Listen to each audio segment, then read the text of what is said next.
Gimana caranya supaya kita bisa sabar, mengingat bahwa musibah-musibah itu semuanya akan menghapuskan dosa-dosa kita. Kata Rasulullah, ujian akan selalu bersama dengan orang beriman. Laki-laki maupun perempuan, ujian itu akan datang untuk dirimu, untuk anak-anakmu, untuk hartamu, sampai engkau bertemu kepada Allah dengan keadaan tidak memiliki satu kesalahan pun. Jadi ujian itu terus datang sampai nanti engkau kembali kepada Allah dengan tidak memiliki satu kesalahan pun. Memandang bahwa ujian yang kau dapatkan itu masih lebih ringan dibandingkan ujian-ujian orang lain. Lihat ke bawah, ujiannya lebih dahsyat dibandingkan dengan diri kita. Kita nggak ada apa-apanya. Kita baru secuil aja. Ujian orang lain lebih daripada diri kita. Mungkin ibu baru diberikan ujian baru satu. Lihat Nabi Ayub bertubi-tubi. Kita katakan Nabi Ayub kan nabi ya, tapi beliau manusia.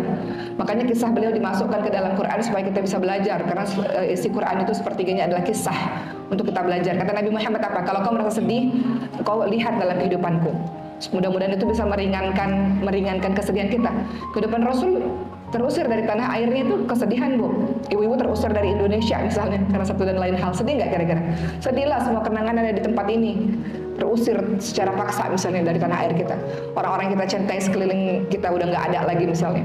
Sedihlah.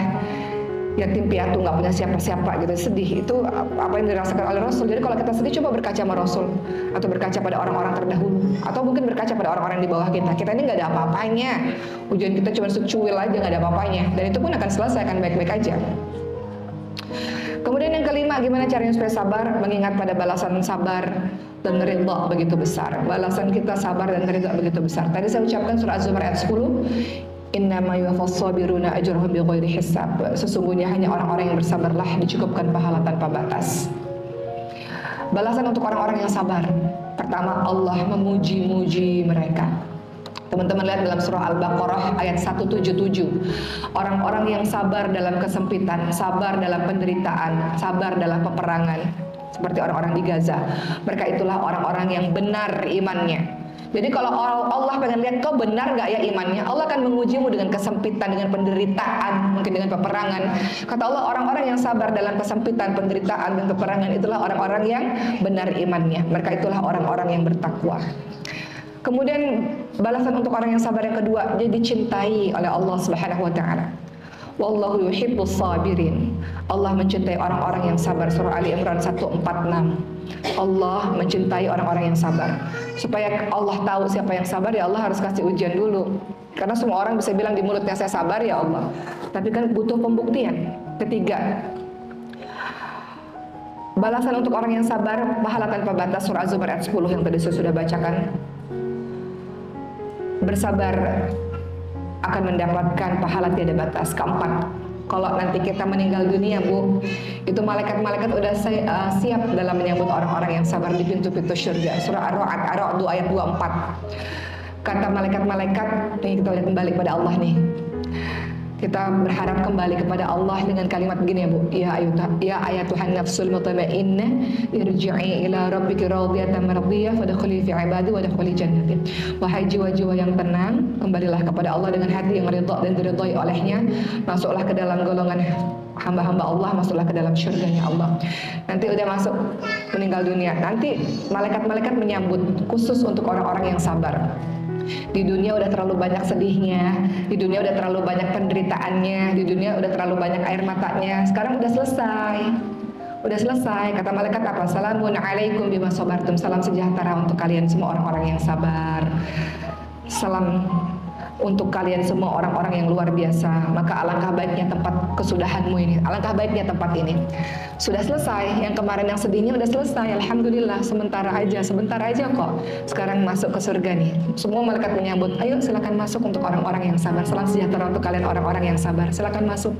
Nggak ada lagi air mata, nggak ada lagi sakit, nggak ada lagi penderitaan, nggak ada lagi sedih-sedih. Selamanya masuk ke dalam surga. Itu penghormatan malaikat untuk orang-orang yang sabar. Kemudian seperti yang saya katakan, bahwa balasan untuk orang-orang yang sabar berikutnya menggugurkan dosa. Yang kelima, tidaklah seorang mukmin tertimpa rasa sakit yang terus-menerus, rasa capek, kekhawatiran pada masa depan, sedih, kesusahan hati dan berduka cita atas sesuatu yang menyakiti sampai duri yang menusuknya. Semuanya itu akan menghapuskan dosa-dosanya. Hadis riwayat Bukhari Muslim. Semuanya akan menghapuskan dosa-dosamu. Hadis riwayat Bukhari Muslim. Begitulah teman-teman semua, tidak mudah dalam menjalankan kehidupan ini. Ada yang namanya sabar dan ada yang namanya syukur. Nggak bisa dipisahkan. Sabar dan syukur nggak bisa dipisahkan. Syukur itu apa sih? Syukur itu adalah berterima kasih kepada Allah Subhanahu wa taala dengan seluruhnya. Dengan hati, yaitu hati kita tunduk dan merasa tenang. Dengan lisan kita memuji-muji dan mengakui alhamdulillah, makasih ya Allah. Dengan anggota badan yang kita tetap terus taat kepada Allah Subhanahu wa taala. Itu syukur teman-teman semua. Untuk bisa menjalankan kehidupan, syukur diperlukan untuk kita nggak terus-menerus mengeluh. Kalau kata adik saya, Ricci selalu bilang begini, mengeluh itu tanda orang nggak pernah bersyukur. Jadi bersyukur kepada Allah Subhanahu wa taala atas semua yang Allah takdirkan kepada kita. Alhamdulillah. Dari Umar radhiyallahu anhu, beliau pernah mendengar seseorang memanjatkan doa, ya Allah, jadikanlah aku bagian dari orang-orang yang sedikit. Umar kemudian terheran-heran dan berkata, itu doa apa? Jadikanlah aku dari golongan orang-orang yang sedikit. Maka orang itu menjawab, aku pernah mendengar firman Allah yang berbunyi, sedikit sekali daripada hamba-hambaku yang bersyukur. Maka aku pun berdoa agar aku termasuk dari orang yang sedikit tersebut. Maka kemudian teman-teman lihat itu surah Al-Ma'arij ayat ke-9. Innal insana khuliqa halu'a. Sesungguhnya manusia bersifat keluh kesah, lagi kikir. Dia bersifat banyak sekali berkeluh kesah. Jadi selama ini teman-teman semua, kita berkonsentrasi dengan ujian kehidupan kita. Kita berkonsentrasi dengan penderitaan, kita berkonsentrasi dengan kesedihan. Kita lupa bahwa nikmat Allah lebih banyak yang sudah Allah berikan untuk kita. Betul nggak? Kita konsentrasinya kepada yang sedih aja, lupa yang nikmat yang lain-lain tuh lupa. Belasan tahun Allah kasih happy itu lupa, gara-gara kesedihan yang baru setahun, 2 tahun, 3 tahun itu. Andai kita dan seluruh manusia bersatu untuk membuat daftar nikmat yang Allah berikan selama ini pada kita, niscaya kita akan mendapatkan kesulitan. Saking terlalu banyak nikmat Allah itu. Betul nggak ibu-ibu sekalian? Teman-teman lihat dalam surah Ibrahim ayat 34, Allah Subhanahu wa taala berfirman, Dia telah memberimu keperluanmu dari segala apa yang kamu mohonkan kepadanya, dan jika kamu menghitung nikmat Allah, kamu tidak akan bisa menghitungnya. Sesungguhnya manusia itu sangat lalim dan banyak mengingkari nikmat-nikmat Allah. Kita konsentrasinya pada satu kesedihan itu, seakan Allah nggak pernah kasih kebaikan buat kita.